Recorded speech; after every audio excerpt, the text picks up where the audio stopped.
A field of love and time. The field stretched out in front of us, framed by trees on three sides.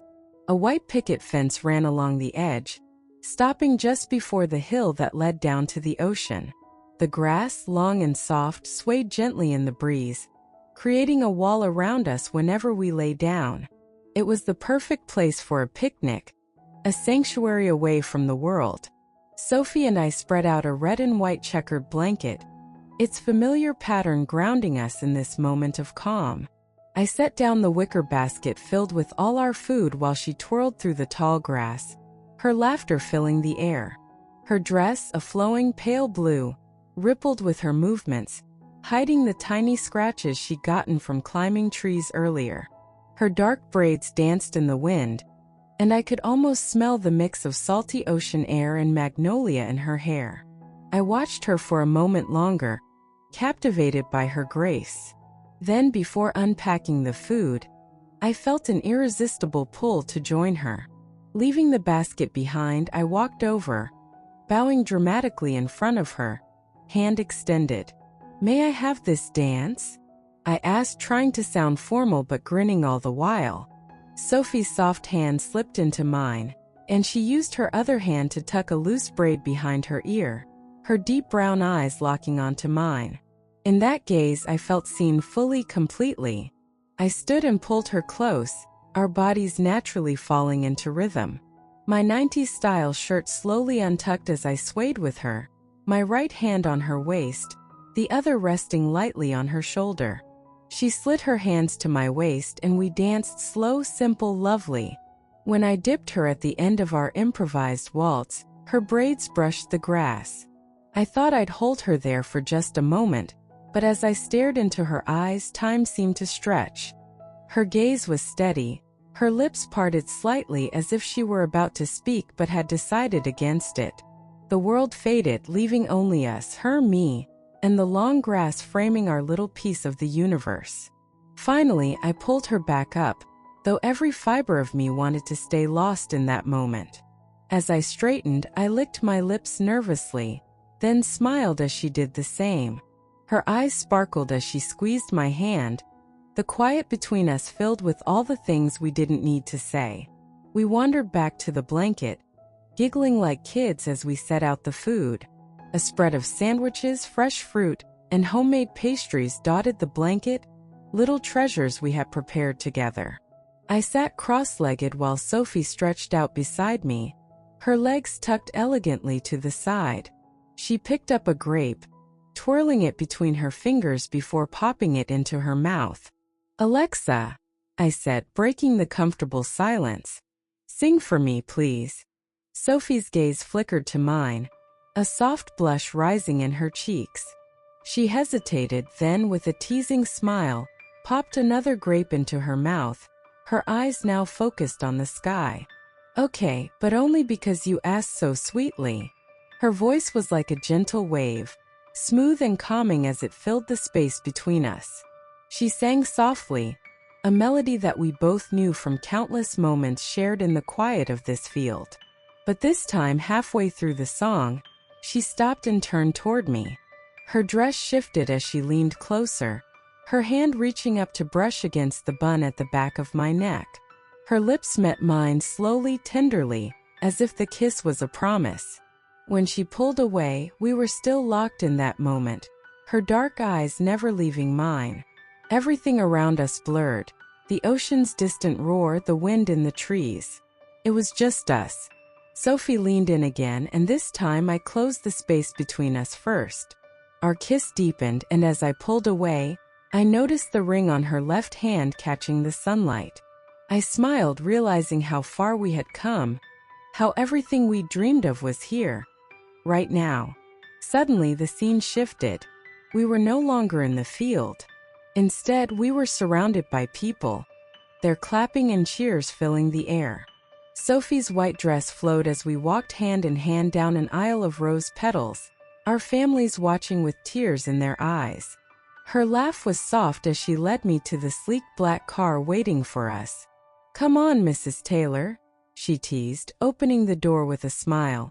I laughed too, my heart swelling as I climbed into the car, Sophie following close behind. We waved out the window as the car pulled away, our families fading into the distance. I glanced at Sophie, her eyes catching mine. "You're beautiful," I whispered, my cheeks flushing. "And you're my everything," she replied, leaning her head against my shoulder. Time passed in a blur after that, years, maybe decades. I found myself sitting on a porch, the field before me unchanged, though now dotted with children's laughter. The white picket fence still stood, but the ocean seemed farther away, its waves distant, almost like an old memory. "Alexa, dear?" Sophie's voice, now filled with the warmth of time, called from behind me. I turned to see her standing with a glass of lemonade, her brown eyes still as captivating as the first day we danced in the field. "Katie's here with her wife and the kids," she added with a smile, motioning to the two women approaching us. I watched as our daughter, Katie, came into view, her hand entwined with her wife's. Their children ran ahead, their laughter filling the air as they played in the tall grass. One of them, a little girl in a red and white checkered dress, stood by the fence, staring at the ocean.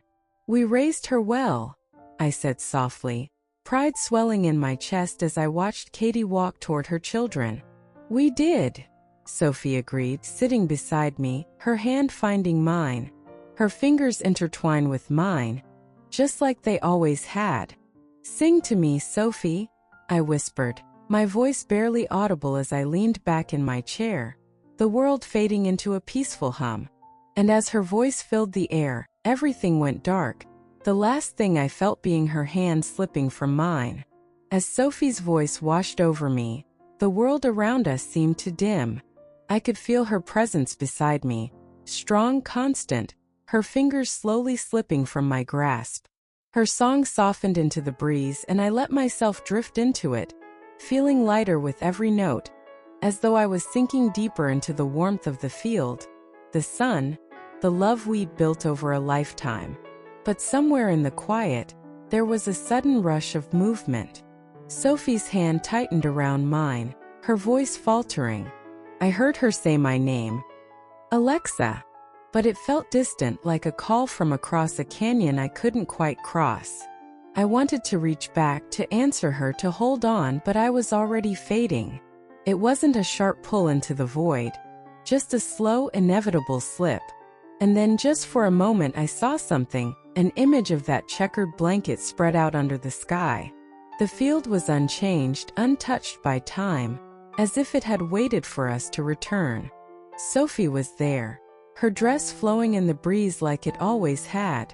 Her back was to me, her face turned toward the ocean, and for a fleeting second I thought I could reach her. I took a step forward, but she was already walking away, disappearing into the golden grass.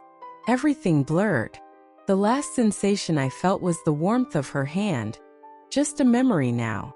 "Alexa, no, not yet, please." Her voice, heavy with grief, cracked through the darkness. I wanted to comfort her, to tell her it was okay, that we'd had our time, that it had been enough. But I was already too far gone, my senses slipping into that peaceful, familiar silence. There was no pain, no fear, only calm, and then nothing. The field, the ocean, the laughter. It all vanished, swallowed by an endless, gentle darkness. But somewhere, deep in that quiet, I knew Sophie was still there. And I was still with her, even if she couldn't feel me anymore. Sophie stood by the rocking chair, her breath catching in her throat as she looked at the still form of Alexa. The sun was dipping low on the horizon, casting long shadows across the porch and the field beyond. The children's laughter was a distant echo now, and the soft hum of the ocean filled the quiet. "Katie," Sophie called, her voice breaking. She didn't have to say anything more. Katie already knew. She came running, her wife close behind. "Mama," Katie whispered, her eyes filling with tears as she knelt beside Sophie. She placed a hand gently on Alexa's shoulder, but she already knew. Sophie stood frozen, her gaze locked on Alexa's peaceful face, her mind racing through decades of memories. The first time they danced in the field, The long nights they'd spent whispering about their dreams. The moment they exchanged vows, promising forever. And now forever was here. Katie's wife wrapped an arm around her, pulling her in close as they both watched Sophie, unsure of what to do, how to help. Sophie swallowed hard, her eyes misty as she took a shaky breath. She asked me to sing, she whispered. Katie nodded, her voice barely audible. You should. Sophie blinked away, the tears threatening to spill over. She turned back to Alexa, her lips trembling. Then, softly, she began to sing. The same melody she had sung all those years ago in the field. The song that had been theirs from the start. Her voice wavered, cracking with emotion, but she kept going. She sang for Alexa, for herself, for all the years they had shared. And in that moment, though the world had grown dimmer, Sophie felt Alexa's presence, like a whisper in the breeze. She wasn't really gone. Not completely. She never would be.